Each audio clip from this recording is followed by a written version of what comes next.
And hopefully, all right, my voice should be coming in through. Hopefully that works. Yeah. All right, and you should be coming in through now as well. Let's see. Cool. Yep, we're good. Hey, I We're all fixed it. good. Woo! Good.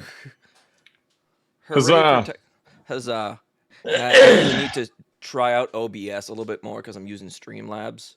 And sometimes it's a little finicky. Yeah. Yeah, it So is. I might Even, be. even when you get used to it, it's finicky. Yeah, I might be switching over to OBS. So move that around. I don't know if this has always been the case, Joe, or if it's just I'm just now realizing it. You have to have been told you look like Tobey Maguire. I have been told that. Yeah. I don't know if it's because of No Way Home, or if I'm just Well, now he putting got it older, together. but I had Right? that said to me back in high school. So I was in high Ooh. school when Spider-Man 1 came out and 2. Okay. And I was 2002, if I recall, right? yeah. So 2002 I was in 10th grade. 10th grade. 10th Okay. going to 11th and many pounds under that. So I had kind of that look. That's amazing. That's amazing. So let me go through my nice little spiel before we start off. So the information presented in this discussion is of a general nature and is intended for educational and entertainment purposes. While many of the people here have various forms of mental health training, they are not your mental health professional. This discussion is not a replacement for mental or physical care or for the diagnosis of any mental health illness or condition. Hello, and thank you for joining us once again for another episode of A Healer's Journey. This is a new show within the Guardians MH podcast that we really need to start up again because I think we haven't done one since like early this year. So I'm Yeah, one we of your haven't. hosts, Dr. Goku, and with me tonight is my co-host Matt. How are you doing, Matt? Hello. I'm okay. Hanging in there. Yeah, you're avoiding the plague that's plaguing my house. Yeah. Thank God. For once, maybe it's okay that I'm here. Yeah, like I was saying earlier, we've been kind of because since my kids have started daycare, we've been kind of rolling through colds. So one gets sick, then the other one, and the other one, and it's been like 2 months, and it's not been fun. So if No, you've I been can only joining us imagine. for the first time, Guardians MH is a 501c3 nonprofit focused on promoting mental health awareness throughout the gaming community. We strive to be a first step in assisting individuals with gathering meaningful resources in a safe and inclusive atmosphere. A healer's journey is just another way to normalize talking about mental health with other mental health professionals discussing their journey in becoming a mental health professional and their unique abilities to help clients through the most challenging times. So please welcome our guest tonight, Dr. Kelly. How are you doing How tonight, are we Ryan? doing? I'm always tempted to answer that in the most awkward, uncomfortable way to be like, I don't know, man. I've been thinking about my dad. Like, why did he leave? Like, was it me? Like, I'm fine. Things are good, bro. I think like all of us, it's like I think my answer increasingly so is busy in a good way. I feel like that's typically my response, right? Like it's like busy in a good way. I don't know how your practice is going. I know for me in these past years, during summer we would have like drops because I'm in private practice, and during summer we would kind of have shorter weeks or lots of cancellations, and there's been no cancellations, and I'm booked like a month or two in advance, and it's crazy. Yeah, that's about right. I mean, I probably need to do more of my schedule because it's about 3 months out before you can get an in person with me, and I'm trying to make it more available. But yeah, I mean, I would typically say yeah, it picks up heavy in the fall with school related stuff for the young folks. Summer I got a lot of college kids, who are back in town, wanting to see me. But I would say typically, yeah, it's like, oh, we forgot we are going on this vacation, last minute cancel, and I've had those but they fill up super fast. So like before I even know they canceled, my front staff has refilled it with somebody else who needs it. So Yeah, because I have like a running wait list of like, right, well, I can see you in like 3-4 weeks, right. but if something opens up, we're gonna give you a call, and then it just My fills up staff all. is exactly a cancellation list. My staff's really good about filling that up. But yeah, I mean, it's, you know what it makes me think of? It makes me think of that stat during COVID where children and adolescent admissions into behavioral health hospitals increased by 37%. And I definitely saw a remarkable amount of that increase in my practice. And, you know, as an essential service, we worked through COVID. We did some virtual, but I see a lot of clientele that are particularly troubled that it has to be in person, or young populations that you can't do virtual. And I just worked through it. My wife's an orthopedist, so she worked through it. But yeah, and I just, you know, I don't know if I ever saw that come down. You know what I mean? Yeah, I because keep the it stayed last up. break was like in 2019. Because Hmm. that regular summer of normally I see Hmm. around 23, 24 clients per week, and during the summers it would kind of drip down to like in anywhere in between like the 15 to 20 range. So, I a see. couple cancellations and it's going okay, but now it's just constant. I may have like the one or two cancellations, but those are like the rare weeks. That sounds about right. Yeah, that's about right. Yeah. And I think it speaks to the state of how everyone is feeling. Well, right. I think you're right. I mean, you know, you know, there was time that I was seeing 44 a week, which was way too much. Um, and then I was like, I need to dial it back. I need way more self-care. I need, you know, I'm trying to do GLU stuff, and I need to make time for that. I need to have half day on Friday for writing because I do a lot of books. And as you know, I work in the gaming industry, so it's like I need something, you know, present panels. And then I went down to, I think the lowest I got was 28. And then since COVID, I mean, I haven't dropped below 35 in a hot minute. And I'm at the point again where it's kind of like, God, I really need to get some people in. And so I've been kind of trying to figure out what I want to do there. Part of it is upping my rate. That's not, I mean, that's just sort of a business thing. I mean, it's like once you're busting at the seams, you just kind of, you know, it's a part of it, but it also means increasing sliding scale as well. So, Mhm. you know, it's sort of like, but yeah, right now that's the point of my practice. I'm like, so we're about to open a new practice. Dr. Megan Cannell, who you know, Mhm. she and I are opening our own practice. I work at this current one. I've loved it. But we've got this really exciting endeavor, Health Quest Innovative Therapeutics. That's what we'll be starting, paired with a lot of people, and just being able to hyper focus on a lot more geek related stuff. A full 20 by 20, 8 VR headset room, 8 to 1 computer for multiple people, run groups Well, in one that sounds spot. awesome. Really quite cool. We're talking 4K per eye, the HTC Focus 3, Hmm. wireless. Mm.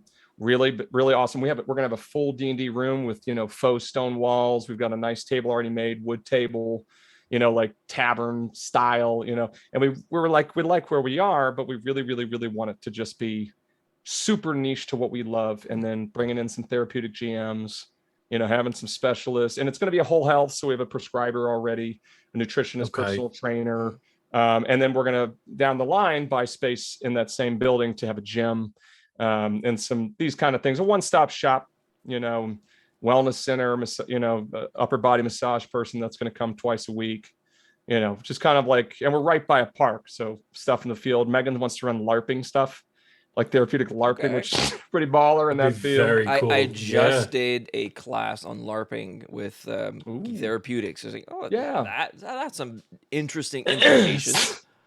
Yeah, it's pretty cool. And I can't, I'm on the board of GTT, and I remember that was a really good one. Actually, I just got back from a LARPing adventure. It was the Galactic Star Cruiser in Disney World. Okay. Do you guys Ooh. know this thing? Yes. Oh, so I mean, it's How was? expensive, dude. Look, Yeah. if you love Star, Matt, are you a cop? Are you a cop? No, I'm just kidding. I love Matt's ad. Every time he talks, I'm like, he's a cop. I He's a ain't. cop. You working for I ain't no Francis? co-op. Are you an informant? I gotta watch my mouth every time I do my Scorsese. Oh man, now I That's have what to watch Departed. I'm gonna watch it right after this. I watched it last week. I watch it like I watched Sandlot when I was a kid. Like, Oh, like I used to, as a Sandlot. kid, I watched No, Sandlot. absolutely. I'd watch Sandlot every week, dude. Every week. My And wife- now I'm like Departed every week. My wife just recently watched it and didn't get it. I was like, no. We have to sit down. We will pause when you don't understand. We're I gonna will go through this explain movie. it to you. So how is the divorce going? Yeah. Is it going okay? there was talk. I'm not gonna joke. Yeah.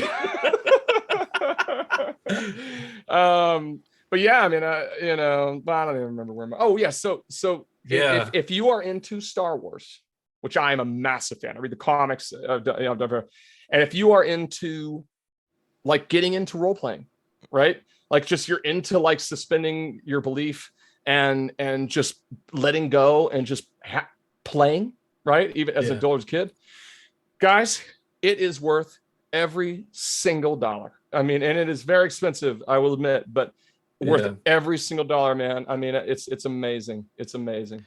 Well, that's what you do with the adult nerd money. That's correct. Right. Absolutely. As you can see, I am an adult. I have a job. I buy childish things. No, not at all. As you can see right No, behind I've heard me here, I have a lot of them. I've heard fantastic things about it. It's not the first time where I've heard it's worth the price of admission. Good. Yeah. I think that was my first fear. Like, it's a hefty price. It's got to worth it. Yeah, no, that's all I'm hearing. Yeah, absolutely worth it. So fun. Yeah. And I'm a big collector. Right now, we just moved and we're having an addition built for my office. So right now, all my stuff's in storage. I got some stuff, but I love collecting comic books, getting things graded. And when you're there, their store, it's all exclusives. So they limit every room to you can only buy 2 pretty much of everything because you could immediately sell it for 3 times the price. Now, my wife always jokes because I get all these things and I talk about the price. Here's my first issue of Princess Leia signed by the writer, the illustrators, and Carrie Fisher at Tampa Bay Comic-Con, graded 9.8. It's $2,800. And then they're like, oh, cool. Are you going to sell it? No. What are you talking about? You monster. Is that the only one you have? No, I have 3 of them with the exact same Alex Ross variant print. Why? One for me, one to sell, one just in case. Are you going to sell the one? No. No. I'm going to wait 5 or 10 years, and that's going to pay for my kids' college. You're right. Yeah. I say that, and my wife jokes. I've pulled up some stuff on eBay that's like, roughly when our kids would be in college, and she's like, "Oh my god." And I'm like, yeah, this is it's an investment, honey. Like you might think I'm joking. Some people buy real estate. Some people buy comic books. Right. It's like this comic book will be $5 to $6 grand by the time he's in college. And it's absolutely. Like, and she's like, no way. And I'm like, Sean, like, absolutely. It's like, I mean, I'm sure you guys are similar. It's like, I have 6 figures worth of stuff that I have not spent over 10 grand on. It's like, right. But just collecting through the years, 35% of humans collect something. There's 11 primary reasons to collect. I check almost all the reasons, and I've collected since I was a little kid. I mean, rocks. I've been collecting since I was a baby, man. It's just hockey cards and. Oh yeah, man. Speak to the Canadian here. Of course, I collected hockey cards. Oh, I've got 3 full volumes of hockey cards. I have no interest in. If you want them, they were left here when we moved. They're from the 80s and 90s. We brought them by a AAA store if they wanted to sell them, but it's full teams, full things. If you wanted, it's yours. Most cards aren't worth that much. Again, I haven't collected hockey cards in ages, but they mainly really have to look for like specific ones. That's fair. But in terms of like growing up and all the nerdy things, how did you get interested in becoming a mental health professional?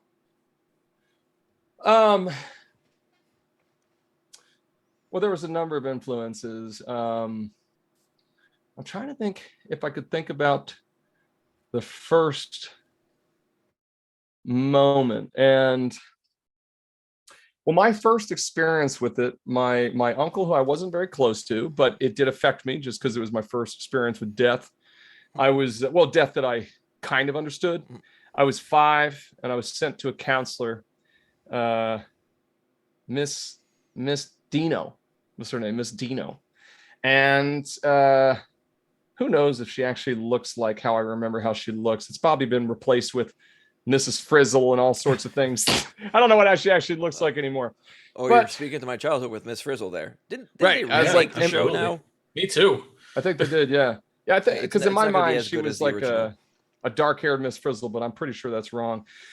Anyway, I remember it being explained to me, and I did like her. And I had a tough time as a kiddo for a number of reasons, and was like, oh, it's kind of, even as a 5-year-old, I remember benefiting from it. And then along the lines, she told my mother about a token economy using marbles for some of my behaviors. Mhm. And man, I remember loving those marbles, dude. I mean, that was some leverage my mom had. And to keep in mind, I mean, raised Irish Catholic, 3 brothers, single mother, hard for her to manage it. And I was not well behaved. And, it was like, oh, so that was my first foray into it. And I sort of was like, okay, so I kind of got an idea. I was a pretty problematic kid over time, but I think just likable enough that some people wanted to help me. So, typically behavior plans in school, suspensions followed by Ryan, we know you can do better, like type of stuff, and try-ins and things. And, sort of new neurodivergence pretty early. So then I kind of had some psych ed stuff related to me, and there was some in our family. So, I mean, we have a ton of it in our family. So that was kind of the origin of it. And so I was educated early. But then when I decided I wanted to do it was probably, in high school, I did an internship at a practice, actually the practice I work now, when it was first getting started. And they did some kind of superhero therapy and some geek stuff. They had the Xbox there that they would use to build rapport. That was pretty novel at the time. What the heck, Xbox? Yeah, certainly at the time it was unheard of. I mean, they're one of the pioneers of geek therapy. So Southeast Psych, and they predate a lot of it. I mean, they really any of them. We're talking 2002. They're using the phrase geek therapy, right? They had mannequins with a Batman costume on it. They had movie posters from comic stuff, and I'm like, this is pretty rad, right? And I loved how they created the art and science, and that's when I was like, I want to work here. I guess mainly I was like, I want to be this. I want to be this thing where it's not a small fountain with some elevator music. This could be really sort of, legitimate, like and genuinely welcoming, and so that's kind of what I was like, yeah, I think I'd like something like this as a career. And it also showed me it doesn't have to be, because I had some negative experiences too. It showed me that, okay, this doesn't have to be, mortar and linoleum, It's not what you see on TV. It's not how we're really portrayed on TV. And throughout talking to other mental health professionals and certainly doing this show, I've been hearing more and more of mental health professionals that have had psych classes in high school. So for me, where I grew up, this wasn't a thing at all. So what was your experience of having a psychology class in high school? I didn't have one. No? So in high school, so I can't reiterate enough without going into detail how bad of a kid I was and misbehaved. I'll give just sort of like little summary points of, I was expelled from 3 different schools. I actually dropped out of high school at one point, and actually finished up at adult high school. I was a big athlete, so I was a very competitive athlete, and that was probably my saving grace. But no, I was not good. The only AP class I ever took was AP Comp Sci, because I've always loved computers. That was the only one. And I think the whole time I was just trying to get with the teacher, to be honest. So even there, it was like, yeah, I can crank out this C+ Pig Latin thing. Hey, Mrs. Candace, how are you doing? Like, I mean, that was my high school experience. So it was probably, a class offered. I didn't take it, Yeah. Because I know for us, we never had any real exposure to psychology other than you would go see the school counselor, or if you were kind of lucky enough to go see a psychologist, that was the only thing available. How about you, Matt? High school high school towards my senior year, it was offered, and the only reason that it was, the chemistry teacher turned psychologist / school guidance counselor, was the one that really pushed for it. And towards like towards senior year, there were, I honestly don't remember what they were, but there were some intro, like very basic, like psych, whatever the high school version of Psych 101 would be. And I think like very, very limited like developmental stuff. Um, so that was my earliest exposure, but it was kind of around high school where I kind of was like, all right, I want to do something in this field. Because being in the mental health field, we know how important mental health is. And I think it should be something that should be taught in school at a very young age. For sure. Well, for sure. But I mean, I grew up in the late 90s, Mm. right? The three things that I remember being pounded into my head, you ready? Three things. Mm. Every time that I'm going outside the apartment door, little backpack, just in my little hat, getting ready to go out into the world, three things that were on the top of my mind. Number one, someone finds me very attractive and wants to kidnap and murder me because of that false statistic. Remember that? Yeah, the white van.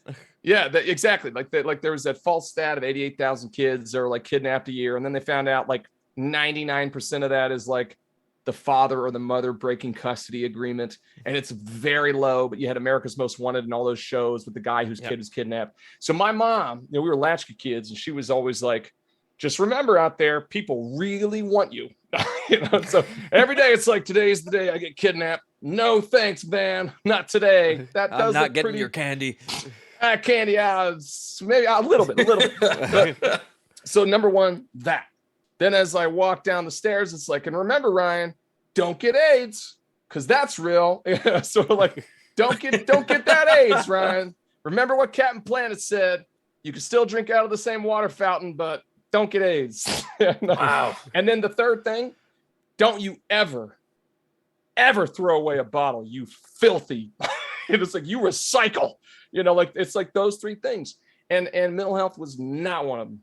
Not one of them. There was no discussion in the late 90s of ADHD, ADD, bipolar, borderline. There was nothing. Even anxiety and depression were still very taboo. Oh, you didn't say anything. Yeah. I remember my mother trying to protect me from a diagnosis because, thinking it was the right call. And it might have kind of been at the time, actually, because once it's on, if you see it, you're like, oh, this kid's crazy, Mm-hmm. And I don't think that changed until maybe around 2002, 2003, where it really started to kind of, mental health awareness became a little more, accepted. And more so even movies. in the 2010s, that's when it had this real movement and momentum that I've been seeing with a lot of my university students that grew up in that time frame, that mental health is talked about, they're seeking out services, and it's normal for them. We can sort of track it a little bit, right? I mean, the late 90s is where media really, really started to put things into focus. It did so in an incredibly stereotypical way, but the research shows it was helpful. I mean, take Will and Grace, right? In a lot of stereotypy. However, it reduced homophobia remarkably. Now, because it was exposing people who weren't around homosexuality in a way that didn't feel harmful, but they would then, of course, stereotype, but they wouldn't be so prejudicial. And the same thing I remember with mental health. You had Buffy the Vampire Slayer and, the Jessica Alba one where they had the mental health. Anyway, it doesn't matter. Ghost Whisperer? No, I'm not going to be able to remember it. But they started to have a lot of teen sitcoms where usually there was one gay character, one character with clinical depression, one character with whatever. And it started to become more like, oh, this is not so abnormal. And in a way, sitcoms started to glorify it a little bit, maybe a little too far, right? And so then you started having movies that really started to play with psychology. What was that? Angelina Jolie, Winona Ryder, the borderline personality and the mental health hospital. Anyway, it doesn't matter. But all of a sudden, I know which one you're talking about. Yeah, it started something girl interrupted. There we go. Yeah, and all of a sudden you got these movies based upon it, and Enclave knows it. but yeah, and you started to have that exposure, and then, which was great in many ways. In other ways, it maybe rebounded too far at times in the other direction, but still great. But yeah, man, so just as a reminder for people who aren't as old as I am, yeah, I mean, late 90s, you didn't want it, man. It was super No, it stigmatized was still. very Very much taboo. so. Yeah. Yeah. And Yeah, with it the was challenges very that you much. had during high school, how did that transition go into like getting into undergrad and then later into grad school? Well, by the time I got into undergrad, the change had happened. Mhm. And some of my stuff that got me help, some of it was kind of, I'm sort of thinking how much disclosure I want to do. It was sort of like, some of it was court mandated or systems. And even to date, court mandated and system services are not great a lot of the time because they're underfunded. It's people who are burnt out. It's people trying, like, punched in a ticket. And a handful of the time, you get people who are really just trying to do good, and they Those could make really passionate people that just burn right, themselves out. right, where they're like, I could be making 7 times as much as I'm about to get paid, but I really want to help low income kids and inner city, blah blah blah blah blah. And they existed, but really, by the time I was kind of dropped out and was kind of like, man, there's some stuff I really need to get going. Number one, medicine had come a long way for my neurodivergence. There was a few things that made me less resistant to taking them. Side effects were not as terrible, things like that. I had a really good therapist that I opted into, who saw me for free. There was a program for my area that they kind of offered. My mom was a very diligent parent and did really good job squeezing blood out of rocks for us. And my brother had cerebral palsy and is on the ASD, and so he had OTs and all this. And it's like, my mom just made it happen, man. Like, I mean, finding people to help out and churches to help. Because She in did a that great time, it job. was kind of unheard of to have all of these services. Oh yeah, these were not. I mean, schools with IDEA and 504 were very weak. They've been around a long time, but I got kicked out of school 3 times. Not once was there a manifestation determination meeting, because not once. I mean, not partly because my mother was like, no, no, no, no, like, Right. but also it's just it's just the way it goes. You're just bad boys, right? It's just bad boy from bad area and no father, and that's so that must be Typecasted. absolutely. Yeah, this is all attitude. He's got a bad attitude, which I mean, I did, but like, in addition, but where did that come from? And there was some other origins of that. So by the time I was in undergrad, I didn't go straight to college. Number one, I had to finish up at adult high school. I was living on my own at 17. So I'm working. I was laying linoleum and putting pamphlets on car windows during the day. In the morning, I would do adult high school from 8 to 12.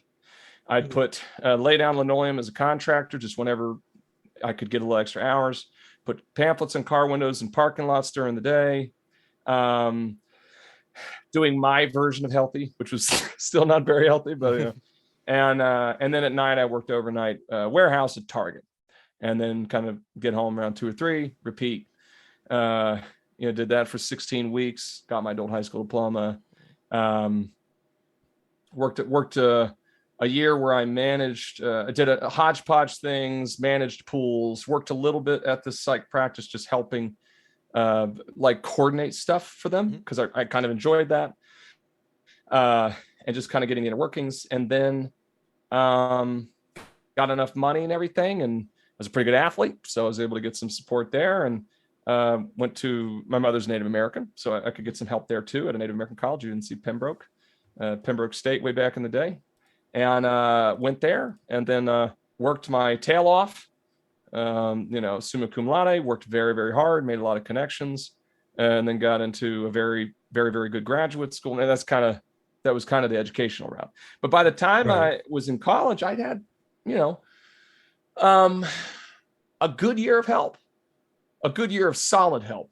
I'd had state stuff, but a good year of like legitimate, got the meds right, you know what I mean, without going into too much details. Like, all right, sweet, I'm good to go. I think have I been 5 years older, no, I don't think we would have had what we needed. but it kind of is a testament to a lot of the people that I see that they have been either misdiagnosed, underdiagnosed, haven't gotten that support, Mhm. and some of them don't get that help and don't reach that potential that is in them. Yeah. And Yeah, you were I'd say so. one of the people that was able to get the things that you needed in order to just help Yeah. you be the person that you already were. There was definitely some resources, you know. I mean, I don't think they really cared. The biggest thing is I just had an amazing mother, but uh, you know, I think come 17, you know, there were some doors that opened and some resources that actually clicked. And that's the thing I tell my clients all the time. It's like, look, uh, you got to figure it out. I mean, if it's hard enough to get a barber that you like, I Mhm. mean, finding someone to help you with your life, you know, not just your hair, it's like Jesus. So it's like, yeah, you're going to get some crappy ones. You're going to get some ones who just talk to you and just are an expensive friend. You're going to get some who are amazing empiricists but have no bedside manner. You're going to have ones that don't care. You're going to have ones that care too much. I mean, it's like it's all over. And then I think the biggest thing these days is you're going to get a ton of therapists that are horrified to invalidate you. And what you're going to get is an expensive friend who basically is a yes man. And that's to me the worst thing you can get Mhm. is someone who enables your existing cognitive distortions, existing, you know, whatever, because they're not challenging. I sort of tell people it's like, listen, if you're in therapy and every time you feel better right afterwards and you never are uncomfortable in it, it's not good. Right. Like, that's not good. If you're like every time, yeah, I've never been to the gym and gotten sore. And it's like, okay, well, then you're not lifting well. It's Mhm. Right. like that's a part of it. That's a part of growth.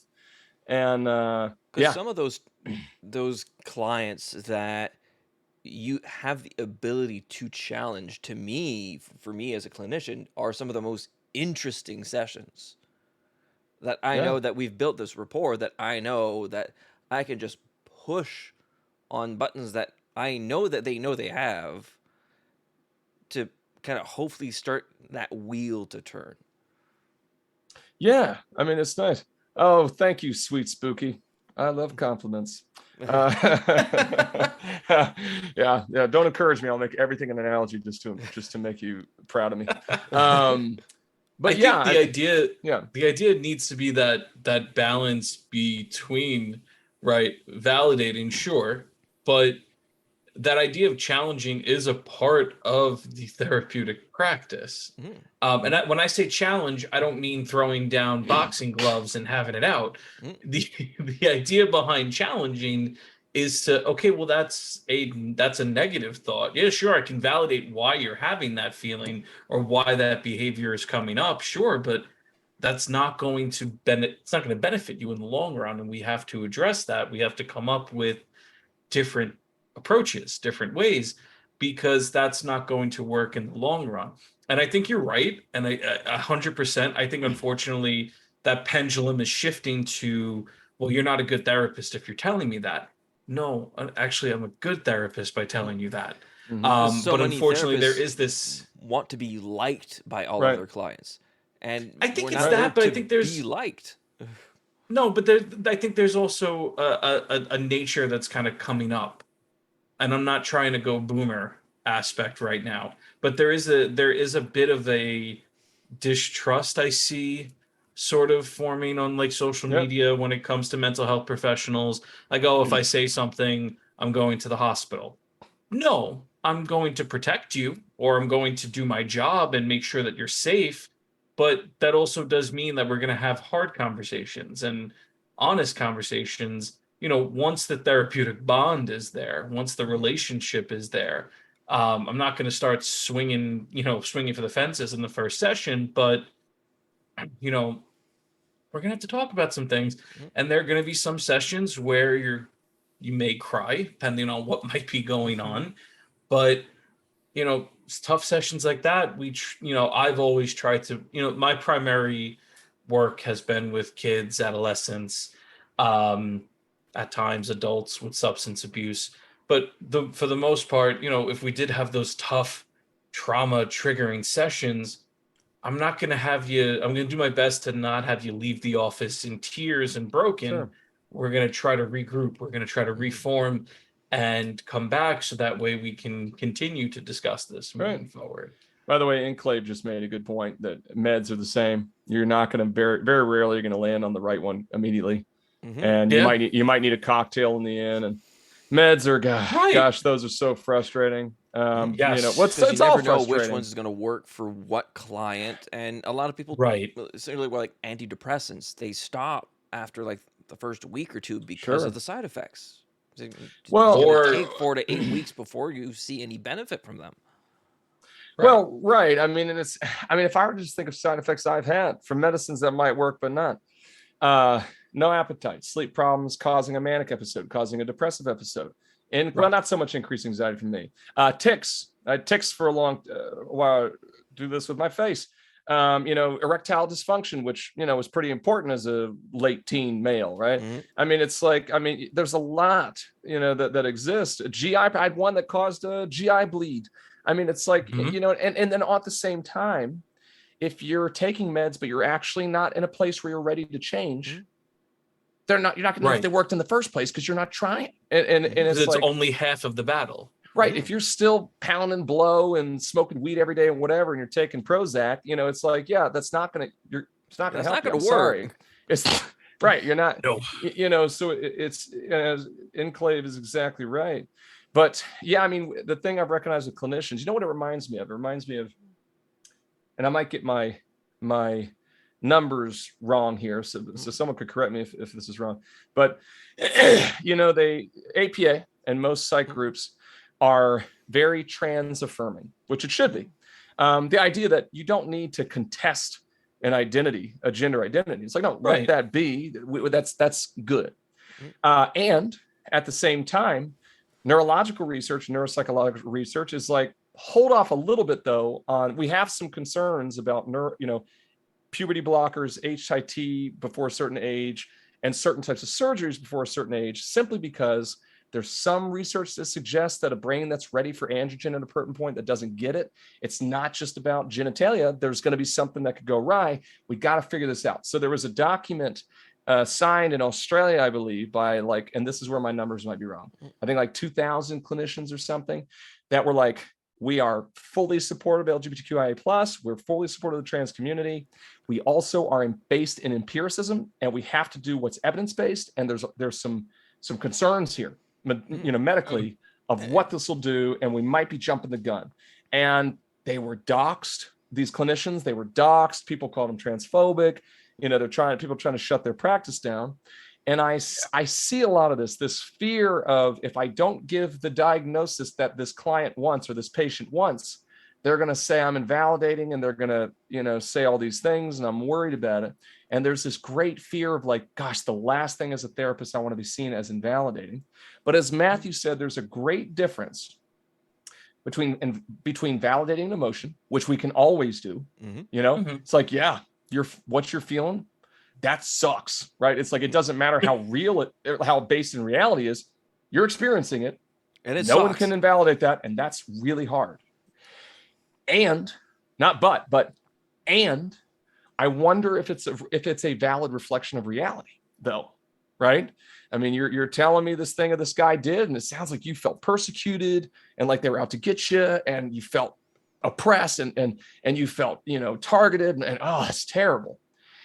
And we've got a history of some paranoia, paranoid schizophrenia. So we've got some history, and I wonder, it's a valid emotion, and let's talk about it. But is it a valid reflection of reality? Let's put that thought on trial real quick and play with that for a minute, right?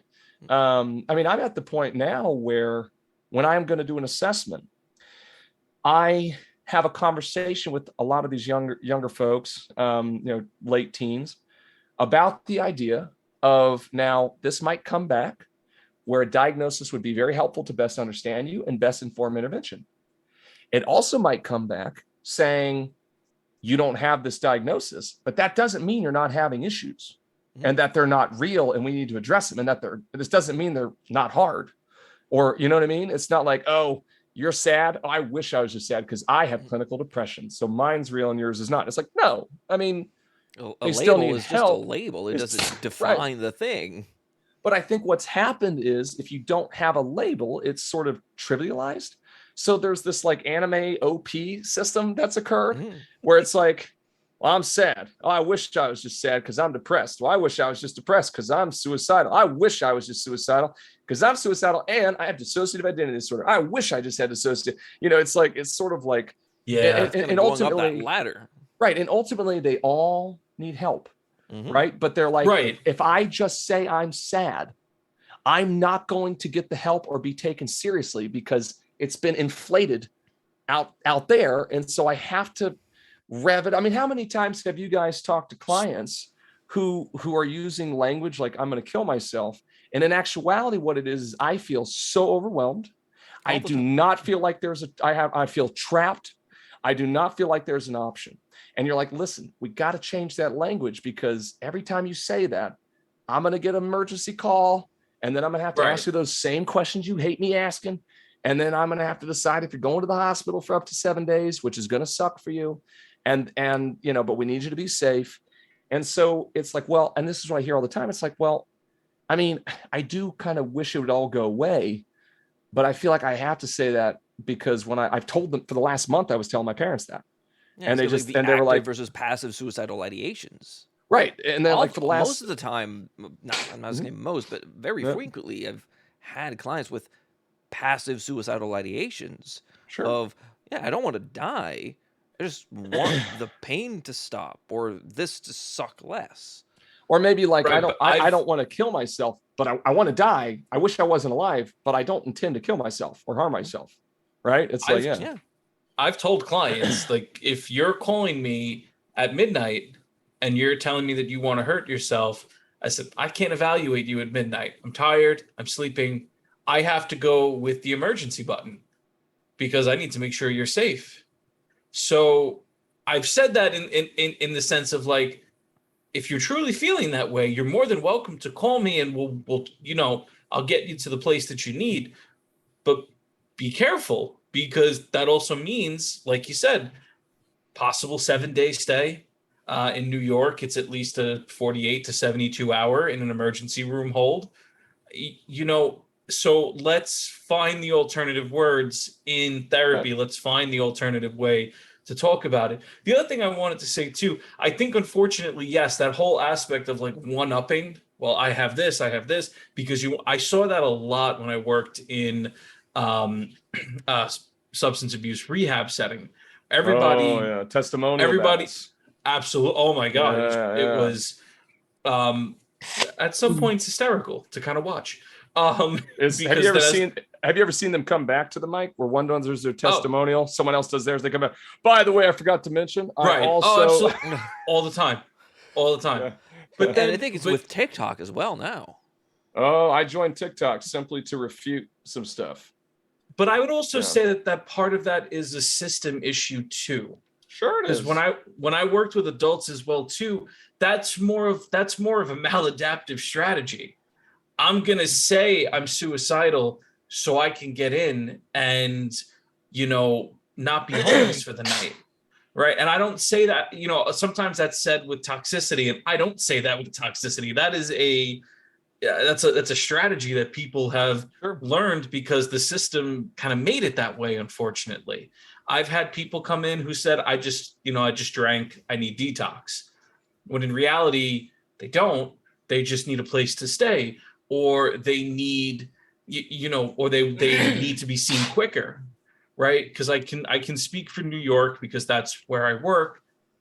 You leave a hospital from an inpatient setting or even from an emergency room setting, you're getting an appointment sooner than if you just waited on a waiting list, especially nowadays. Mm. Um, and unfortunately, that system is set up so people learn it, right? And it's a social behavior. Okay, I need help. I'm going to do this. I see parents do it a lot with children, almost giving them a script, like I need you to say this, so that way you can be seen, Because it makes me right? And think of, I think it was the first intake interview I sat in on in grad schools. It's been a while. where it was in community mental health, and the client came in because they do the intakes, and then they put the person on the wait list because they classify them to see when they're going to be seen. And this person was classified as low need. Not saying that they weren't struggling, but in the scale that they were using, it was low need. And then the evaluating clinician said, he's low need, but we will mark him as medium need because he won't be placed on the wait list and he will never be seen. And You know, even yes. on medium, it was like a 2-year wait list. I think you're going to definitely see that. I mean, so I've worked in community, I've worked for systems and schools and hospitals, and I've seen certainly some of that, place for a bed, etc. I think what I see these days is much more about language, less about the mental health system necessarily, as it is just kind of our culture. I mean, it's the idea of, look, when I talk to kids about using overwhelming language versus I want to kill myself, right?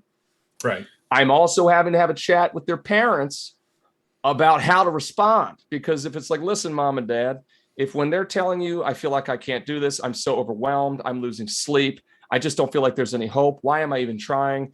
And you're coming back with like, look, I know it's hard, but this is the way life is. You just got to buckle down. Then all of a sudden, when they say, I want to kill myself, you're like, pull them out of school. Short-term medical leave. It's like they're children. And even just humans in general, if it's effective, and if it's not like they're lying, but it's sort of like this whole thing. I remember back in the 90s, cry for help was used very negatively. Oh, they're not really suicidal. It's a cry for help. It's like, right.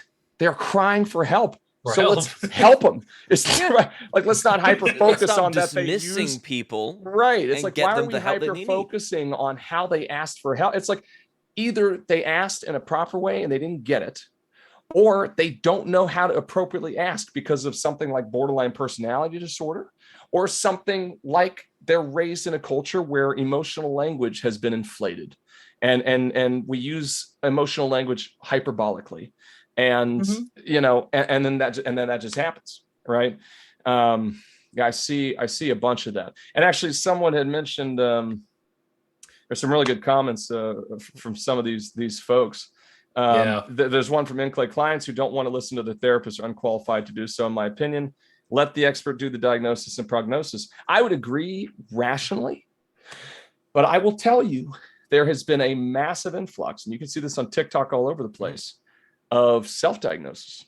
People sort of saying, I don't actually trust. So my doctor said I didn't have it because he's insert a reason why, he's not validating me, or he's, triggered me or whatever.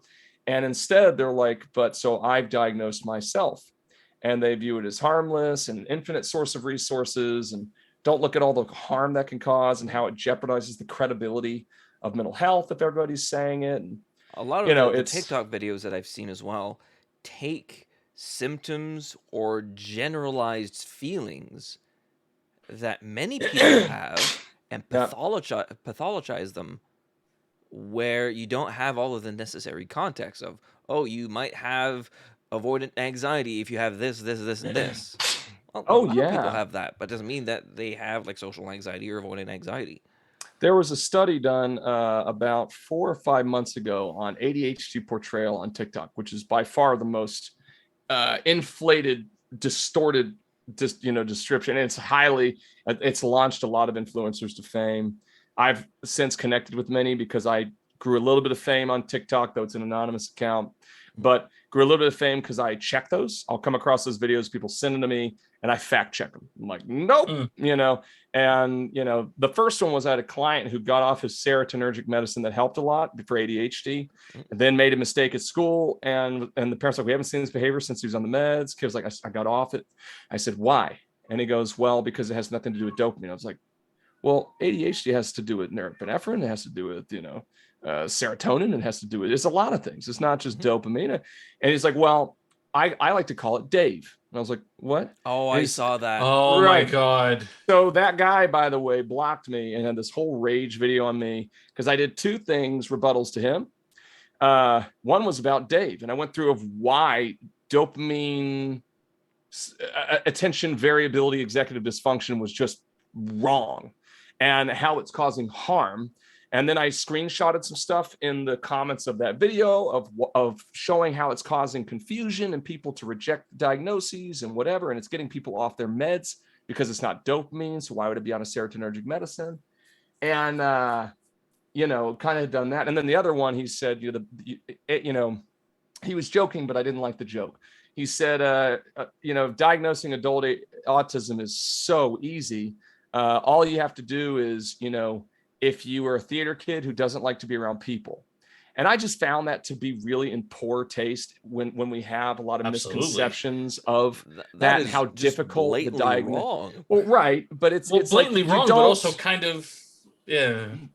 It's just something where it's like, look, it's a complicated thing out there, and it's just a touchy topic. So I talked about how that's just really conflating, and diluting the idea of it. And so anyway, he blocked me. But there's others that I connected with, and I have some who call me, some 1 million plus who I have relationships, 1 million plus followers who will actually talk to me. But one of the things that did that is there was a study, and they looked at how much misinformation is out there. If you were to guess, if you were to guess, what percentage do you believe is misleading at best on TikTok? Yeah, I'm going mid to high 90s. Oh, that's very high. So when they looked at it, and they were being fairly discerning, and they did separate it by, like, if they said they were therapist, if they said or whatever. But overall, just they talk about their algorithm, they hashtag ADHD, some things like that, and they mentioned a few of the main creators. At best, 50% was misleading. So meaning you pretty much the consensus was a hit or miss. You really can't trust any of it, because no matter what, even if it's somewhat accurate, it's going to be misleading. Right. So I've corrected so many videos, and some people get pissed. Some are like, "Thank you for correcting me."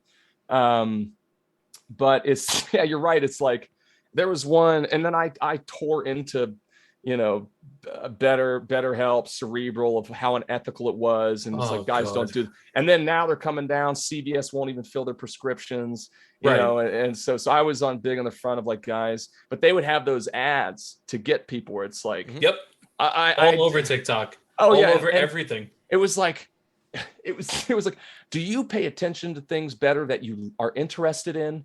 Do you get nervous at parties? Do you find yourself looking at screens to manage your anxiety? You probably have ADHD. It's like, get out of here. That is being right. Everyone does that.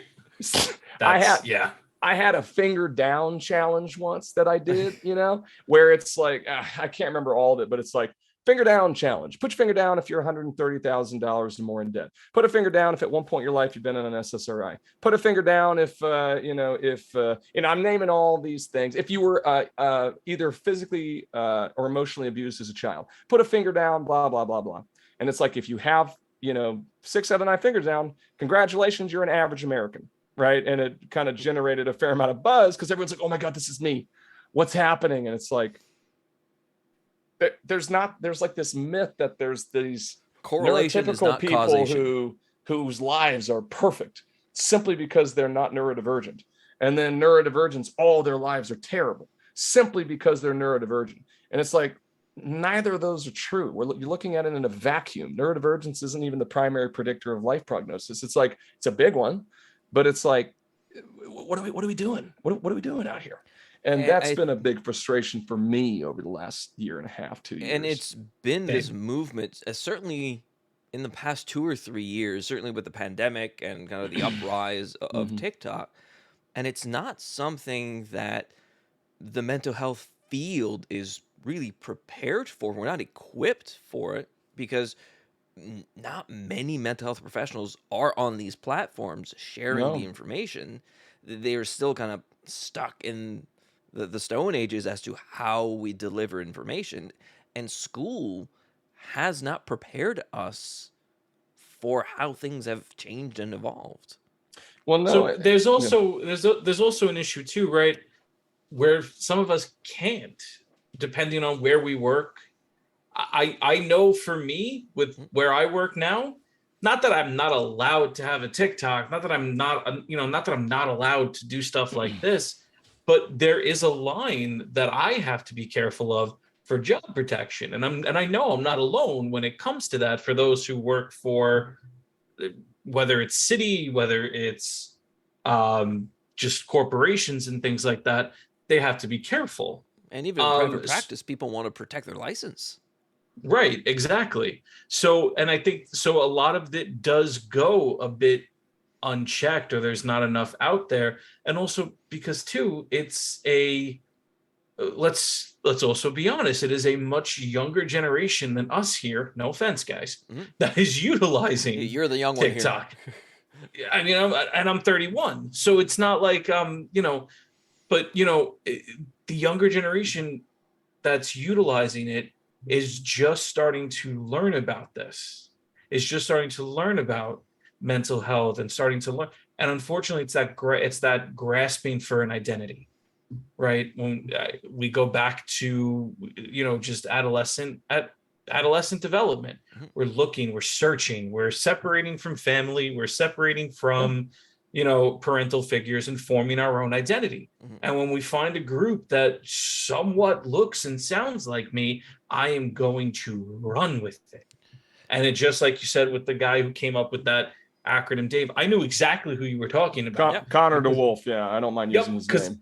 Because I did the same thing, and I called him out on a bunch of times on a lot of his videos, and I wasn't blocked yet. Yeah. But I think I blocked him before anything, to be honest, because I just couldn't handle the ridiculousness. There was a good article. I don't remember where it's from. I have it saved somewhere where they were talking about kind of the uprise of TikTok and mental health. And they were talking with therapists that are on TikTok and how people have been treating them and talking to them. And someone had a quote saying, "You wouldn't ask a like an astrophysicist to debate an astrologer, right? Or you wouldn't ask like a naturopath to debate an MD." Here's the reality right now. ADHD influencers are more trusted than ADHD experts. It's just a reality.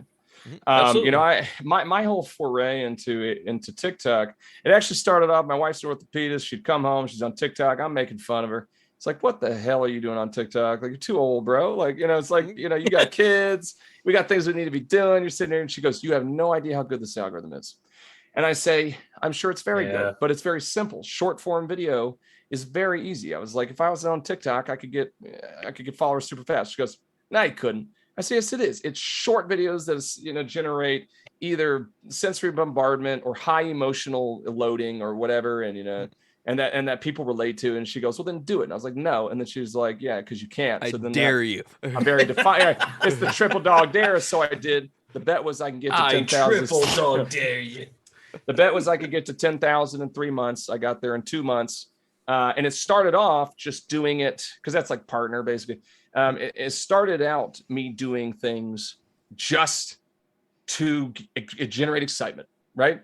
But then that Dave thing happened and it pissed me off so much that I then did a sensational review where I included emotion, right? Not it's just like, he's doing this video where he's like Dave, and then his other version is like love it. And then I pop in like, I hate it, and it's like, so I'm being more flagrant. And I was like, this dude does not know what he's talking about. This is so unethical. First off, this dude doesn't know crap about the brain. Let's talk a brief segment of why dopamine is the wrong word. And it's not even really dopamine, it's dopamine transporters. And it neglects about 6 other neurochemicals that are affiliated with it. And it doesn't take into account functional neuroanatomy. It's like, and let's talk about attention. No one is saying they can't focus on anything. No one's saying that. We're saying they don't have the ability to selectively focus. And it's like going through of why it's absolute garbage, right? And but then I think I maybe said something. So it's like, do better, bro, or just shut up. So it was like, and I intentionally do that. I don't speak that way in my real life, but I wanted it to kind of, I'm like still betting on my wife. Something. I was like at 8,000. So I was like, I still got to like do what it takes to get these things to go. Well, then my joke account started turning into kind of a real Ask Dr. K situation and then I'm answering reasonably. because I'm legitimately wanting to generate dialogue. And then that kind of became my thing. So my stupid videos started to diminish. And I mean, to this day, though, it's still like I'm going to get 2+ million views on something stupid as like the inner voice of a juror at the Amber Heard trial, Right. and then I have a banger about ADHD history, and it's like 50,000. Right. Yeah. No, that's the other issue that I have with that as well too, and not to be the social worker, but I will be the social worker here amongst the doctors. When you talk about ADHD, let's take, even though what he's saying is wrong, right? Let's go with that whole thing. Follow the dopamine. I love that. It's so, and I get why he gets views because that's catchy and that's sexy to hear. Let's follow that. Follows the dopamine. Absolutely. Let's follow that for a second. Okay, so your brain is telling you to do this, but you have work, you have bills to pay, you have things that need to be done. Sometimes you cannot, for safety purposes, for socioeconomic purposes, follow the dopamine, because things are around you that, for lack of a better word, sometimes need to get done. And I'm not talking from the sense of like, I'm trying to almost protect myself in a sense. I'm not saying that it's wrong, but what he is saying is wrong. But the balance has to be there. Your view of this is just telling people, basically, and impressionable people, to just do whatever the hell they want. And I don't know how much I fully agree with that, when there is a socioeconomic sort of aspect to it that we do need to be able to function. We learn how to function in our own way. We learn how to manage, how to address, how to assist. But there is still this aspect of can't do everything that we sometimes want to do without the moderation or the check. I would say I haven't come across a ton of that message necessarily. The Dave one was more saying that the function of it is there's not enough dopamine. And it's that's not correct. Right. Right. And people feel like, look, I'm not a physicist, but when Stephen Hawking's trying to explain something and I'm like, what the F? And then good for me on that one. Yeah. But he's like, what the? And then he's like, imagine a balloon. And he tells me to it. And I'm like, I know what balloons are. Tell me about that balloon. And the balloon was put in a needle. That's atoms. I'm like, oh, okay. Yeah, I know. Right. Now I get it. I get it. I like to feel like something complicated is understandable and doesn't stress me out. I get the desire to simplify something. I will say on the similar things note, are complicated for a reason. They're complicated, yeah. And I think that bothers people, and they're like, But I will say what I've seen is not so much chase your pleasures and be hedonistic, but I have seen, don't worry that you're not getting stuff done in the world because you don't have dopamine, so there's no way you can do it. Right. And it's like, well, that's not how people work. Yes. And on that note, it's still have to do things. Right. It's on that note, it's well, we do have self-determination, which means thinking and acting counter to how we feel. I don't feel like working and so I don't have dopamine. I don't have emotional motivation, but I have intellectual motivation. I want to accomplish this.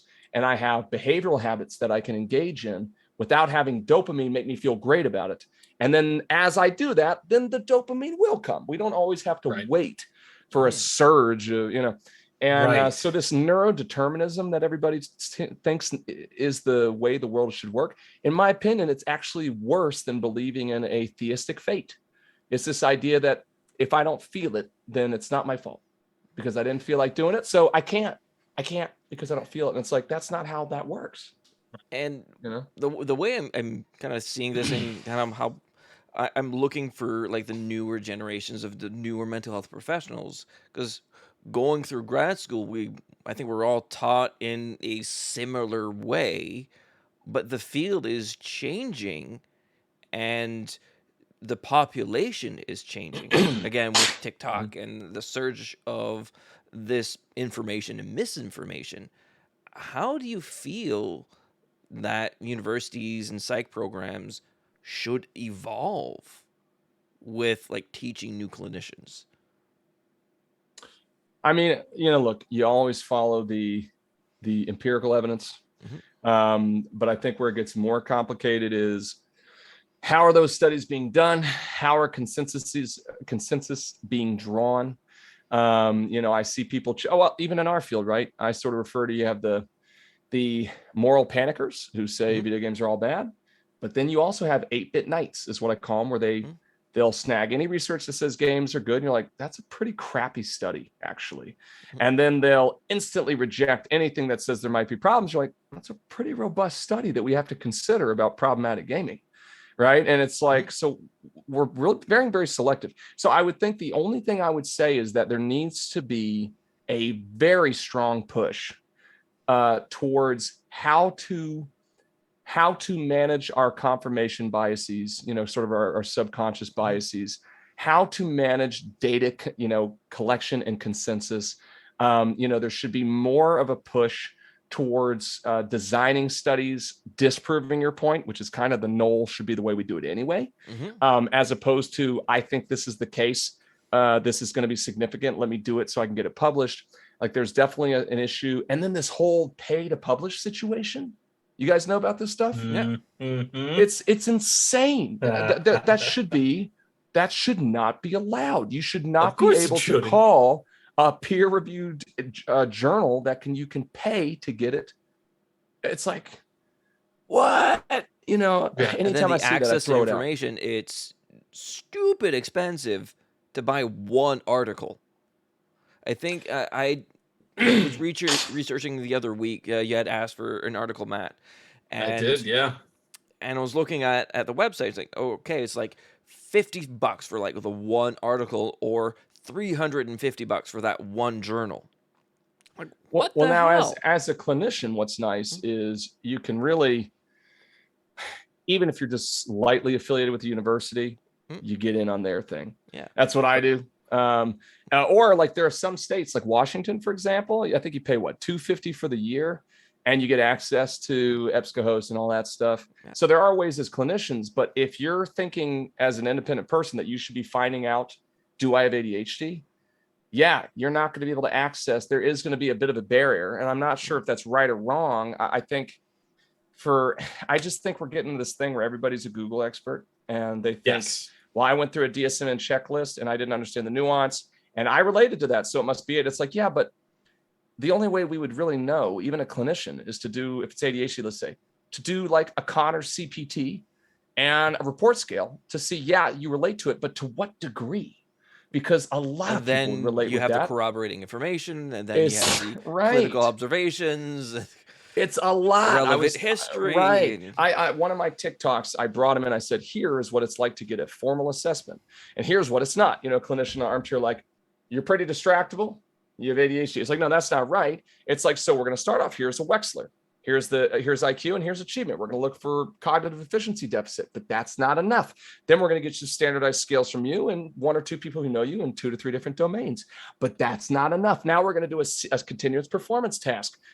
Then we're going to redo it with a mirror behind it. Then and also the whole time we're ruling out anything else that could account for that variance that might not be, for this example, ADHD, and it's like, so some people are like, you know what, it's ADHD. Others, it's like, you know what, you actually have a reading disability and a processing deficit in working memory. And it manifests similarly, but the intervention is remarkably different. Or you are anxious. And the reason you can't focus is because you're constantly doing threat assessment in your environment. So you can't focus on anything. It's like, so. And I think that blew a lot of people away. And then there's the sort of the thing of like access to mental health care. And I think some people think it's totally inaccessible, which is not true. And then other people think everybody can access it, which is not true. And it's sort of like, what I talk about is, if you're impoverished, you got a lot of resources. If you're wealthy, you got a lot of resources. The people who get screwed the most are lower middle income, right? That's sort of family of 4, 34,000 to 56,000 range a year. That's the one where it's like, you're not poor enough that you get public aid, but you're not wealthy enough to be able to just drop $3,000 on a full assessment. I know John Oliver did a good episode of Last Week Tonight this past weekend. I don't know if any of you watch Last Week Tonight. I haven't seen the new one. I do. I haven't seen that one. So it really talked about like access to mental health in the U.S. and they were talking about like WeBot. I think it was like a chat bot and how bad it is, and kind of these programs you were talking about, Cerebral, and kind of the downfall there. And Mhm. it was pretty stark because it's not just these programs; it's also the insurance companies where they tend to dictate what is medically necessary. Well, I mean, Mark Cuban, right? His new thing he did with, Mm, this new thing he did here. yeah. Yep. Um, I love it. I'm a big fan. I mean, it's not covering a lot of like a lot of psychopharmaceuticals. It's not covering, but like take like Abilify. That is a wonderful, atypical antipsychotic that has low side effects. It is like $700 for 30 pills. You can buy it on Mark Cuban's site for like $50. Now, others like stimulants aren't on there. There's some that aren't on there, but there are some that are. I want to address something that someone said. Sweet Spooky said, I think people should have the right to see the research on treatment efficacy, not necessarily for diagnosis, but to help reduce stigma and increase understanding of mental health. People need accurate info. Um, I agree. I'm not a fan of limiting information. My bells go off when that happens of like, let's not let people have information. But I think something needs to be done though, and how we present it. Because if someone reads a scholarly article, it's very likely that they're going to pull the wrong conclusion from it just because of how science journals are written, Because right? they're complex, and even Right. if you know what you're looking for, at still at times like, what the hell did I just read? Well, like efficacy, right? Like if someone pulls a study and it says something works, but it's a bad study and it's not the consensus, right? I mean, you could pull a study that says climate change isn't real, I mean, and it's like, and people do that all the time. Like, look at this study. But then you're like, yeah, but they didn't. Here's their methodology was garbage. They did a binary analysis of a multivariate problem. They did, it's like, this is bad. And you look who published it. It's an impact factor of 0.2. This is a terrible journal that I don't know how it's still floating. And so it's like, remember, peer reviewed journal does not mean the same across journals. And also, here is this meta-analysis, and this stands out. It doesn't meet everything.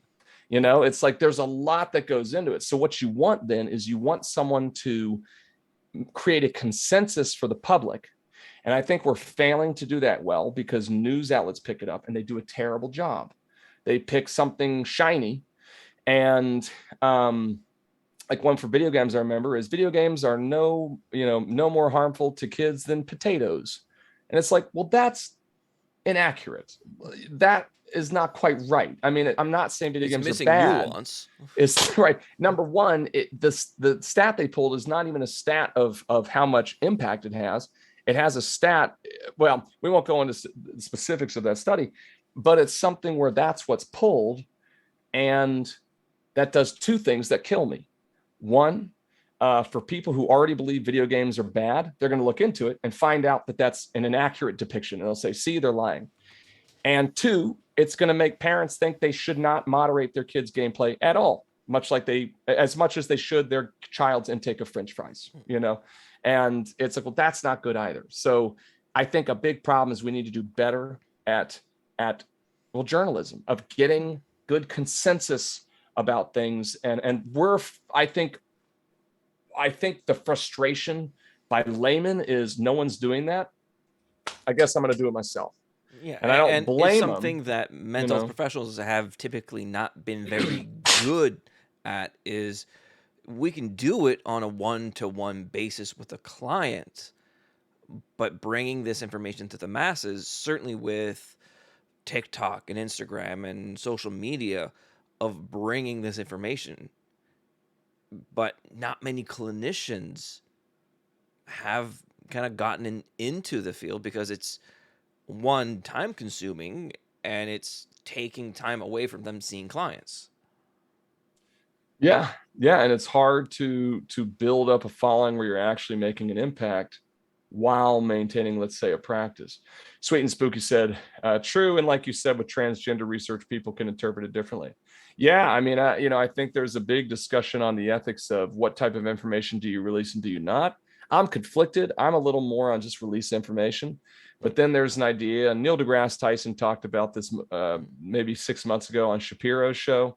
But the idea that like you do hesitate how fast you put out information, because how will it immediately affect policies? And so I think like the discussion with Shapiro and deGrasse related to transgender, like Sweet Spooky's talking about, is if you have a study that comes out and says suicidality increases with certain types of surgical gender affirmation, right?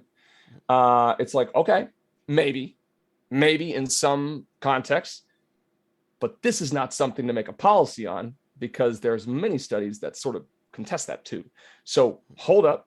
But then what'll happen is, someone will snag that and say, this is why we need to. People will stick on that one point. Right. The Matt Walshes, the Jordan Petersons, the Ben Shapiros, they'll snag it. They are amazing at journalism, meaning I should have more accurately say they are amazing at getting out the message they want to get out in a way that's received by the people they want to receive it. They're wrong in a lot of it, but it's like you have to give them credit. They're doing what we should be doing with facts. They're not doing it with facts, but and that's the thing where a lot of people will look to like the Jordan Petersons and saying, well, look, he's a psychologist, he's teaching at a university, and he's speaking the things that I believe. Yeah. So we'll run with it because he's a credible source. Well, he's such an interesting guy. At the very beginning, he wasn't so far to the right, and actually a lot of what he said was actually correct. Actually, like not, it's interesting how it devolved, right? I mean, I remember some of his literature on temperament of genders and disagreeableness, and there were some pretty legitimate things that were like, yeah, we do need to remember that, because to encourage young women to be more assertive is a part of it, right? That we do need to do that, because that is a bit of it, for like income and stuff. And then he just started to. He was being rejected by the left. He did. I mean, I get it. You watched him just get annihilated unfairly at times by the left, and just accepted by the right. And now he's like talking climate change and stuff his degree is not even in. And it used to be, I have no problem with trans. I just don't want to be mandated to have to say something. And now he's talking about, like how they're terrible. And you're like, what the heck happened? It's you don't really see that transformation. And if you started off with him when he was kind of legitimate in some ways and stuck to the research, if you're not a clinician or someone who's empirically apt, you're not going to know when he started to veer away from reason. Because everyone goes through their own journey, and it depends on what are some of these stumbling blocks that they go through. So for you, going through this journey of like undergrad, grad school, geeks like us, and everything that you're doing now, what are some of the most like formative moments that you've had in your journey as a mental health professional? That's a really, really good question. I aim to please. For me personally, I remember once going into my therapist and saying, look, man, I'm trying all this stuff you're telling me. I'm doing the thoughts that are counter to my feelings. Basically, I'm thinking thoughts like a good person would. I'm acting like a good person would. And I'm trying to fake it till I make it. Bro, when do I actually start to feel like I'm an okay guy? Right? Like it was kind of like, because it's not following. The feelings aren't following it. And I remember he had a little task that he'd have me do. It seems a little silly, but every time I'd, go to the restroom, I would tell myself I'm a good person and give myself one bit of evidence. Now, at the beginning, there's a wave of counter evidence, and I had a lot, and sometimes it was reactive. I did something bad. Sometimes it was non-reactive. It's just serotonin drop, depressive episode, whatever. But I remember one day I did it, and it was a little quieter in my head, right? It was like, like there wasn't a wave that hit me of all the reasons it was wrong. It was still there, but it was quieter. I was like, whoa. And then maybe 2 or 3 months later, I said it, and I kind of felt like I believed it. Now that was a while, right? That was probably 18 months after trying it pretty consistently and hanging in there. And we're going medicine. But I remember that being like, dang, this works. I was like, wow, this CBT triangle is the real deal, but it takes effort and time and consistency. And then as far as like kind of getting into my career, obviously working with Dave Verhagen of Southeast and seeing what they do, I continued to work with them. I presented at APAs and did research studies and posters in undergrad and would travel a bunch. And then I started doing Comic Cons with them a little bit in like 2012, kind of while I was in grad school, but I was still doing stuff. So I was the geeky bit. And in undergrad, or excuse me, undergrad was the first time I did a really fun study about social cocooning. And I was able to contact Blizzard and do a study within World of Warcraft. I was like, oh my Ooh. God, there's so much like potential with this stuff. And then in graduate school, a big one was working in Ecuador. Worked in Ecuador for a little while. That was not really geek related, but just I wanted to be a bilingual psychologist as well. So I majored in Spanish in undergrad, in addition to psychology. And then probably, well, then I created the first, before grad school, actually, I created the first comic book with an Aspie superhero named Max Gamer. I co-authored, co-illustrated that. So that really launched me in a pretty fun way. So I've been a handful of moments that relate to achievement. But yeah, I mean, the formative years, right, of going through it personally, that's a big part, you know. Yeah. Because many of the mental health professionals that we've talked to and kind of over the years, we've all had some of these moments where things have happened that have kind of led us into the field. Many people think, oh, mental health professionals, they got their lives together, they're robots, they feel all the perfect things, but no, we don't. No, it's the old phrase, right? You do what you know. Mm. I had someone get really bothered me on TikTok once and was like, this NT doctor with whatever, and it's anonymous, so I feel a little more comfortable disclosing than I would typically do. I don't really talk about a lot of what I've talked about tonight, but it was just funny. I was like, my response was real quick stitch. It was like, why in the world do you assume instantly that I'm neurotypical? Should I have an eye patch? Should I be missing an arm? I mean, like, what is it? What is it that you could tell that I didn't have neurodivergence, which I do? What was it that you could tell? What gave it away? My invisible condition. It's like, how did you know? It's like, but simply because I'm a doctor and there's that distrust that's been formed in those communities, the assumption was, oh, he must be neurotypical because he's a doctor. It's like quite the opposite. You're going to have a lot of neurodivergence among therapists. Mm-hmm. And many high achieving in the academic world have some form of neurodiversity somewhere. High performing in any field. Mm-hmm. I mean, think about what that is. That's you have remarkable clinical strengths, and you know how the brain works. You can't have clinical strengths and not have clinical weaknesses. It's the way it goes. If you're Elon Musk and you're brilliant at whatever, and you have autism, you're going to be so good with technology and whatever, and you're going to suck with social stuff. If you're incredibly social and entrepreneur and charismatic, yeah, you're probably going to struggle, with some things that require you to separate yourself from people. I mean, it's like, you can't It's a give and have it take all. somewhere. It's a give and take. You can't be both a support sorcerer and a tank soldier at the same time. You just can't. You got to pick one, and lean into it. And with all of these things that you have experienced and gone through, how has the profession changed you over time? I've become more of a scientist over the years. I think I got into it more to be supportive emotionally, and I still am in it for that. But then as I got into research and stuff, I began to be much more of a scientist, more of a businessman. So business became a lot more important as I kind of led into private practice. And I guess it changed me in the way of wanting to get information out in a way that's digestible and maybe save some of the issues we've talked about tonight. In ways that make it accessible and understandable, largely through technology, play, so like video games, tabletop games, and stories. And that's been the biggest thing of, kind of doing that stuff and writing books. I mean, the recent book was Psychology of Pokemon, but doing that kind of stuff. Yeah, that'd be the biggest thing. I think our little group or niche of geek-oriented therapists are really making waves and really changing how we should look at psychology and mental health, and certainly how we relate to people.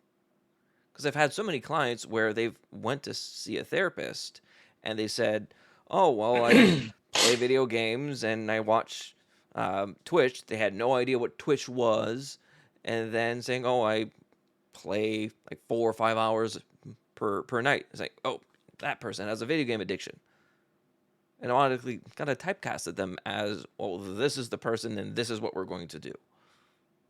Yeah, I mean, being able to connect with people, if you're working with young people, if you don't know what they're into, you should not be a child and adolescent psychologist. If, I mean, if you're like, what's Twitch? What's anime? What's whatever? It's like, you've been working for 3 years in the practice. You don't know what that is? Or you don't do a little research on your own, or, and at this point, although I understand it's not, I say, look, if you want to find out how to connect to your clients who are into anime, who have mental health issues, I have 3 APA accredited type A CEs you can watch online. It's available, and we're trying to do our best to get it out. And I know you guys are too. It's slow building. um I don't know, some days I'm hopeful about it and I feel pretty good and very ambitious and motivated, and other days I'm very hyper aware of the problems that are beginning to develop in our niche field of psych and gaming, and sort of how it gets mingled in the industry, and then there's conflicts of interest, and then it becomes sort of an opportunism notoriety thing, and you start to watch integrity be jeopardized, and people who came with sort of trying to manage their biases are in such the rat race that they start to so some days I get deterred by some things, seeing how some things go, but I think in the end, I think it's a really good thing, and I think it's we're working on the backs of early pioneers from early 2000s. And we're really fine tuning it so that it's anybody who goes to a gaming comic convention, they know there's going to be a psych panel. That's pretty great. Yeah. Yeah, we just need to continue delivering the message that really hits home with people Yeah. and present it in a way that we're presenting the credible information Yeah. that is evidence based, that is backed by science, that is not just put a finger down and this is what you have. My heavy sigh is just like, it's so what be the word? Hope this is too lazy a word. I get so dismayed by humans sometimes because you have this field, and same things happen in this field as every other field, where it's like, well, now when you go to a convention, it's going to be hard to know who to believe. You might hear some multiple things from different doctors. And it's like, well, that's part of the problem in it. And seeing the opportunism and stuff. Yeah. I don't know. I mean, it's, I could be negative Nelly. I guess for some reason I'm feeling a little negative right now. Well, But how about we twist it in a positive way? sure. So, what are some of the best moments that you have experienced by being a mental health professional? Just by being a mental health professional in general. Yeah, well, that and working with clients, because we don't often really reflect on those moments that, yeah, I did a good job. I am proud of that intervention. I'm very proud of myself. I don't say that arrogantly. And there's times where I'll doubt myself, of course, like anyone else. But no, I'm very grateful of the opportunities I've had, and trainings I've had, and work I've put into it. And but I mean, ones that stand out, working in Ecuador was wonderful. Working in systems was morally a lot of moral payback, though you get paid garbage. And it's not sustainable for someone who gets a PhD. So those moments, surely. Max Gamer, creating that comic book, that was a big accomplishment. A couple of my publications that I'm particularly proud of. Handful of clients in particular, were just kind of like, that's great. Like, that had like a lot of treatment resistance prior, and did ECT and all these things, and was able to make gains. Like, okay, that's pretty cool. And in general, anything that pairs geek and therapy that's fairly novel, whether it be merch or panels that I've done. There's probably a few panels that stand out a little more than others. But yeah, I guess it ultimately comes to just understanding more about the needs of people in many different circumstances, and then fine tuning the field in a way that sort of my footprint sticks, because I think there's a great deal of pride to say, you know, I'm using my strengths and weaknesses to contribute to be additive to the field as opposed to repetitive. Now, repetition, and of course, is very important. You know, but we always want to replication iterate is and move. right. There are people need to replicate, and that's so important. I just don't get a great deal of satisfaction from replicating or disseminating stuff that's not my own, without me having it, doing it in a way that I feel makes it, well, adds to it. Well, so you mentioned working in Ecuador. How did that come about? Well, I grew up in a community with a lot of Spanish-speaking families. You know, I had a strong connection to Spanish-speaking populations, largely those in low-income areas, as I was kind of used to. And I remember hearing a stat when I was in college of like, it was like one clinician every 100,000 Spanish-speaking children and adolescents. I was like, Wow, that is atrocious. And I knew a lot of great friends of mine, you know, Hispanic friends of mine that largely Mexican, but there was a variety. But who were really great people. And there's no one that could really help them. And mainly because their parents, the parents were, you know, didn't speak English. They spoke English, but the parents didn't. And that tends to be the barrier, our parents. So yeah, you know, I majored in Spanish in college, and I suck at languages, to be honest, but I was like, I really wanted to be able to get there. And it's the only class I ever got to be in college, was this advanced linguistics for my translator certification. So did that. And then when I was in grad school, I wanted to do some psychological prep that involved that. So I did a lot of ESL work in grad school, worked in Spanish speaking Title I schools that were largely ESL. A lot of my research at the beginning was with Weiss and Ehlers, who did a lot of ESL work. And I did Spanish speaking assessments in the schools at the time. And then I went and lived in Ecuador for tail end of the semester, early into the next, kind of for the summer, an amazing program. Lived in a family in Quito, worked in the Andes, worked in a low income area in the mountains, did some school stuff, helped out all over the country, you know, built houses and banos, and did all this stuff, as well as just enjoyed. I love to travel, so enjoyed, you know, South America. You know, when I got out, I continued to work at Title I ESL schools. I worked with advocacy with attorneys to help Spanish-speaking parents who were undocumented to know that they can come to PTA meetings and their kids still had rights. And, you know, so doing that and paired with the Spanish teacher there, and so kind of legal stuff.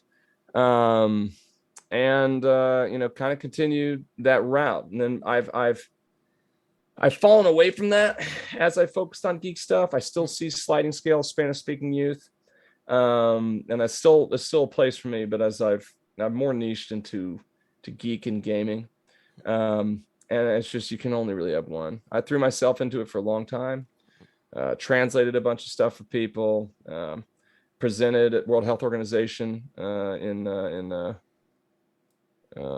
Guayaquil. Do those kind of stuff, but I've just faded away from that a bit. It's kind of a new chapter in my life. But sometimes we just transition into other things, like you mentioned with Max Gamer. So how did Max Gamer come about? Oh, you know, I worked with a guy, Dr. Frank Gaskell. He's a big ASPE specialist, and he kind of had the superhero model. He was one of the two that originally was doing geek therapy stuff, and you know, we're like, we wanted to create something for a social skills group to show them that, you know, something to make them proud of each other, you know, that it's not like this necessarily disability. It is disabling, but it doesn't, it also comes with some amazing strengths. You know, you could sort of say being a Kryptonian was also disabling on Earth because they had kryptonite everywhere. But he's also a superhero. So it's the way it goes. So that was the goal. And I did artwork. I'm an artist and a musician as well. So we wanted to customize it for these kiddos. So I did 8 different drawings of a character in different formats, ranging between Jetson style to hyper realistic, and across the board, they had to fill surveys across the board, feet, eyes, everything. It was anime, right? That's what they wanted. Manga, I should say. And so I learned to do that, got to learn how to do those kind of things. Later, we hired Kara Dahlheimer and a manga specialist. And down to the clothes that the kids wore, to the name of the characters. We demoed with our Aspie social skills groups. And it was originally just to be something to follow along with that, to empower these kids and this and that. But then siblings of these kids started to love it and they wanted copies. And so we're like, all right, well, so maybe we'll just get it published. Got it published through Heroes House. Temple Grandin loved it. We kind of connected with her. She was like, this would have helped me a ton as a kid. She helped us market it a bit for a little while. She gave a little stinger on the book, you know, sort of this, I can't remember a quote these days. And it was really awesome. You know, it's changed during COVID. Hero House went down. And so the publisher went down. And so we actually are figuring out what the heck do we want to do with that. And we've both been so busy with other stuff that we haven't even made that transition. So we still got to do that. Still got to get that swapped over to a new publisher. But yeah, so that's what it was. And you know, it's kind of came to be. Because it just shows how varied your interests are. And other than like being a mental health professional, you mentioned artwork, musician. What are some of the other interests that you have? Well, my first big strength was I was a national athlete. Athletics was my big thing. I was always pretty good at art and music, and you know, some formal training, some of them mainly just kind of like teach myself. But yeah, played in band in high school, played in a band in high school, not band in school. I did that for I think one semester, but I just, you know, I couldn't meet because of sports and stuff. I couldn't meet the requirements. Yeah, I mean, I taught a graphic design class at UNC Greensboro as an independent instructor.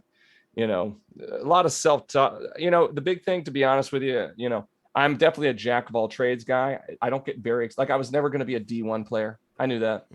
I tried very hard, devoted myself. I'm very good at devoting myself to things that I'm interested in. But I knew I would never be a D1 player, but I could be a pretty good D2 player. And with music, it's like, yeah, I'm never going to be the guy who does the flawless guitar finger picking style, but I can get pretty damn good.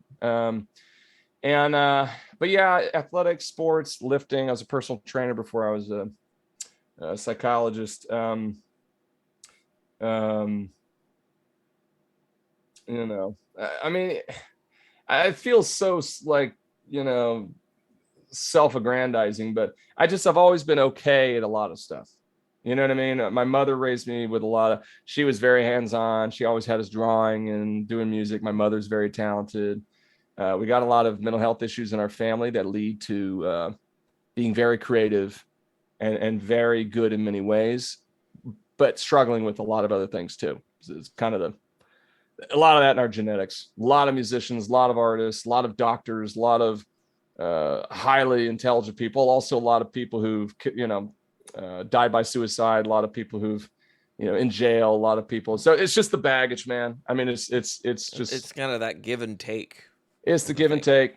Yeah, I've got my weaknesses for sure. But there was a time in my life where it was hobbies. I was like, I just have to be doing something. And, I've always been restless. So when I was a kid, I was always either kicking a soccer ball against the wall, shooting a basketball, being competitive. I was never not doing something because I hated not doing something. And then when I got older, it was like, man, I got to do stuff just to keep my mind off other things so that I can make good decisions. And so I just collected hobbies, constantly playing music and constantly just kind of just devoted a lot of time to it. So, and kind of my last question for you is, well, what are some of the things that you're working on now? We just published the Psychology of Pokemon book. The next one has it been announced? No, I don't think it's supposed to be announced shortly. It was supposed to be on Monday, but I think we refrained, so I won't say that. Yeah, I think we're obviously Tony had reached out to me to possibly help on that one. So okay, yeah, we got two that we're doing there. Yeah, I mean, right now, GLU stuff, we're gonna kind of kick back up with force. We got my new practice starting. We're taking it easy on cons for a hot minute while we get this big practice going. At our most, we did 16 a year. This will be the least we've ever done. I'm doing very, very, very few. Gosh, what else? Yeah, I mean, I guess nothing that stands out that my brain at 11:26 is going to come up with. But I think the practice is the one that my brain is really skying around. Well, I wish you the best of luck with that Appreciate that. practice. I know that it it will be needed for a lot of people, and it's going to hit that niche. Because of everything that I've been able to learn about like TTRPGs and the impact that it can Mhm. have on like skill building in therapy is amazing. Oh yeah, it's great stuff. Yeah, yeah, we got a lot of things in the pipe. We just got to figure out which ones we're going to fire. I think that's the main thing at the moment. Well, thank What you you so said much. before, Yeah. it Go ahead, Matt. sounds amazing, and I can't wait to hear more about it. Yeah, absolutely. Yeah, we're very stoked. Very stoked. Oh, we'll have to have another chat to see how it's going for sure. Oh yeah, we'd love to share it. I think it'll be a very cool place. So I really want to thank you for joining us tonight. I know we go on tangents as we typically do, but thank you so much for joining. For the people that may not be aware, how can they get a hold of you? How can they get to see some of your stuff? Yeah, probably the easiest way right now is Twitter, Dr. Kelly. I'm fairly responsive. That'll change a bit. Um, but what else did you say? How can they get a hold of you and what? Or that they can learn about some of the things that you're doing. Gotcha. Yeah, I'll have a. So I'm working on fixing up this website that sort of brings all my stuff together. But if you go to Geeks Like Us YouTube, there's a lot of videos we've done. Geek Therapeutics is a great group. I'm the advisory there. I do a lot of work there. A lot of videos are up there. And I'm kind of all around, but again, I won't be at panels for a little while, or at least too many, But yeah, but I mean, Twitter. You got a question or something? I'm on there very rarely, which is nice because then it's I think I got what, like 1,600 followers or something. So I'm pretty accessible, unlike some people who have 100,000 they can't talk to you. That ain't me. So but I can't get my email. My email I can't give it. All right. Yeah. All right. So again, thank you so much for joining, Matt. I know you're the Yeah. best for all of our plugs, so take us away. Absolutely. Thank you, everybody, for listening to this episode of Healer's Journey. If you can, please leave us a review on iTunes, Podbean, or wherever you listen to your podcast. It helps spread this podcast and to others. Keep up to date with everything we are doing over at guardiansmh.org and follow us on Twitter at guardiansmh. We will be going to a few conventions towards the end of the year, so stay tuned for those announcements. Feel free to join our partner Discord server at discord.gg/guardiansmh. Learn a bit more about our ambassador program, mental health kit program, as well as our RTS spot. A couple of quick announcements. Join us tomorrow. We are going to be on Get Rex, the Reactor show tomorrow at 3 p.m. Eastern Standard Time. Get Wrecked is they create visuals for Twitch and help streamers get set up when it comes to that. We're going to be talking with Snaps and talking about mental health and gaming. So check us out over tomorrow. That is August 4th, Twitch TV/Get Wrecked Labs. Also Good for Gaming. So twitch.tv/Good for Gaming. They are doing a quarter for their quarter this year. They're doing a fundraiser for Guardians Mental Health. So also please check them out as well. They're doing, I think it's almost like every day in August and throughout the rest of this month. Help keep the lights on for us, but more importantly, help keep our mental health kits free.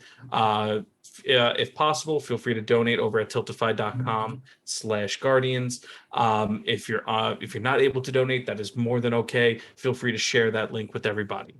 If you're looking to support in another way and get some cool merch out of it, take a look over at slakermerch.com/guardiansmh, and you'll check out all the cool shirts, mugs, blanket over there. And I think before we end, I'm going to actually set up the raid. We're going to go raid Good for Gaming because they are live now fundraising for us. So I'm going to get that set up. And that's our plugs. All right. Well, thank you everyone for joining us tonight. and I hope you have a good evening. Like Matt said, we will be rating Good for Gaming. Well, let me take us out. Are you okay with the raid, Matt? Yeah, we're good to go. All right. Have a Take good night, everyone. care, everybody. Thank you. Bye bye. Bye bye.